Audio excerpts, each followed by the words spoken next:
ท่องเที่ยวไปเลยเด้อ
สบายดีตามแม่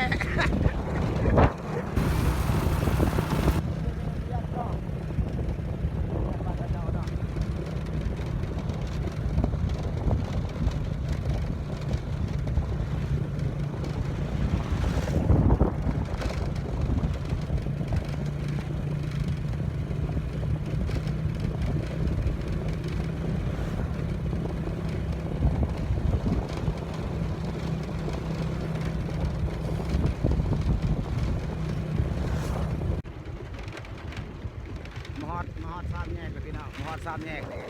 ได้ขี่ทางไหนไปเป็นไรทางนี้บ่ถึงมาทางนี้พี่น้องมาทางนี้บ้านตัวเป้าไม้เป้าโมกสิไปเนาะไปทางนี้ทางเดียวทุกคนพี่น้องโอ้ยคอยขี่เลยจัดลมโอ้ประมาณอยู่บนเทิงหลักเนาะพี่น้องจะสิ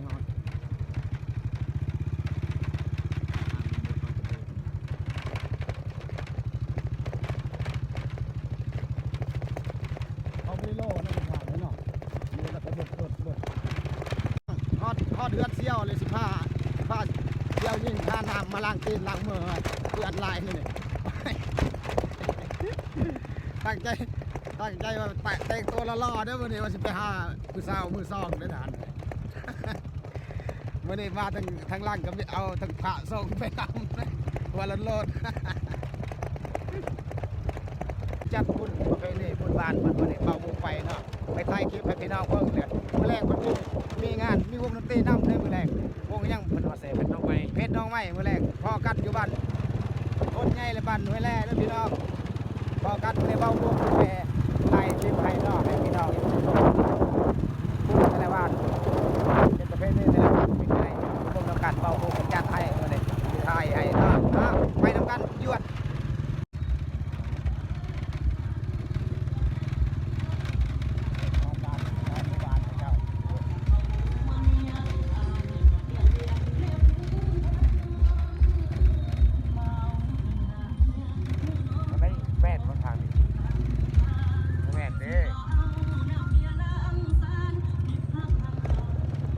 ลองไปนะ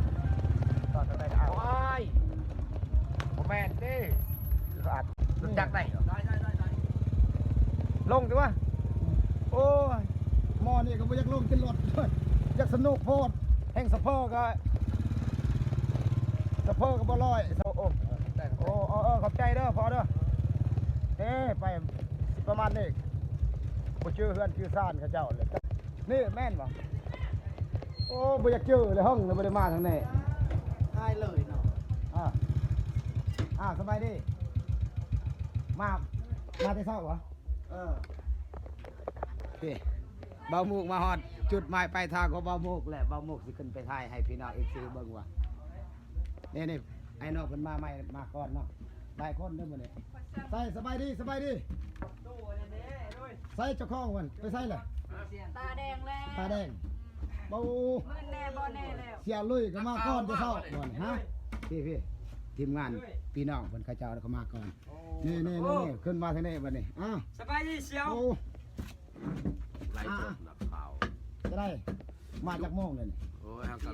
ลงมานี่ ลงมาโอ้ซอยจุพี่น้องซอยจุมื้อนี้เบาหมูสิจัดให้ เสียให้ ค บ่ น ได้ ว่า ไปบ่ มาน้ำล่างคนน่ะให้เขามาก่อนเพิ่นน่ะ เอาตีแก้ม มา ดิ ก่อนเลยเด้อ แก้มดิ ใช่เสียงตุ่น อันนี้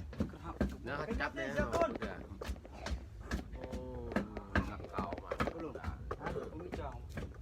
นี่ เด้พวกกูอ่ะล้างมืออยู่ว่าพวกกูอ่ะ บอกบ่ได้ล้างมือเลยเด้ โอ้ ยันบ่แล้วเนี่ย พี่ซอยจุพี่น้องเบิ่งเอามาลองกินซอยจุเอาเสียลุยเบิ่งลองเบิ่งเอาตับหวานเลยค่ะ เฮ้ยสักบาทตะบันอยู่พื้นมานะ มีอยู่ตาบ้านก็มี สินค้าไล่ตับบานโอ้ ลัดขึ้นมาทางเรือนดีเนาะ ใส่เอิด เพชรไหน จังหวะ เพชรไหน ก่อนสำรวจ ถ้าเตะกอกอ่ะเหอะ ต้องข้าม สุดยอดเลยนะมายามเมือนเสี่ยวเพิ่นจัดมีแต่ซอยจุคนนะซอยจุสุดยอดเลย ธรรมดา นะบ่าวหมูกสิพายพี่น้องเบิ่งเนาะกินซอยจุ ใช้มันก่อนเลย เอาหมู โอเคเอาใส่น้ำต้มใส่เกลือใส่นี่ใส่ โอ้ก็จะกระดาษหมูอยู่ ล้างมือได้เอ้ย เด็ดสินค้าไล่ หน่อยหน่อยหน่อยหน่อย นี่มัน ตั้งมุนก่อน คัก เบิ่งเอาบัวเนี่ยมัดหนึงน่ะ เจ้าเป็นกันเองไม่เจ้า อ้าวเป็นกันเองแล้วขอสิได้ กำลัง เก็บ ไล่ ก่อน สด เองแล้วนะมั่งเพื่อนเพิ่นก็ได้ โอ้ เพิ่นว่าเสี่ยวเพิ่นว่าให้เป็นกันเองเลยกินรสยากย่างเพิ่นซอยไว้เลยมีแต่กินบ่าวหมูกจัดให้กินให้ FC เบิ่งนี่ อะไร กาก มาเงินเพิ่นก็ได้เป็นเองคือหมู่เฮาเจ้าข่อยแหละขอไปหาเจ้าก็คือเจ้าไปหาข่อยแหละ กินแบบปูเป๋เขาได้นี่เนาะผักบัวในมัดหนึ่งก่อนตีนถ้วยหนึ่งธรรมดา เบิดเลยบ่ใส่ก็ได้เบิดบ่โอเคเบิดเลย อันตราย เบิ่งกันจ้ะ แท้คนกินบ่ไหล เอาบ่วงดิกินบ่ได้ใส่น้อยคันมาก้มหลายเบาน้อยเลยเนาะเลย ตัวนี้คาลงหรือวะเนี่ย ขาลงแล้วลงขาบนแล้วตัวนั้นก็ลงขาบ่ลงย่างบ่ได้เห็นลุย จะได้ไอ้ลุยเพิ่นสิ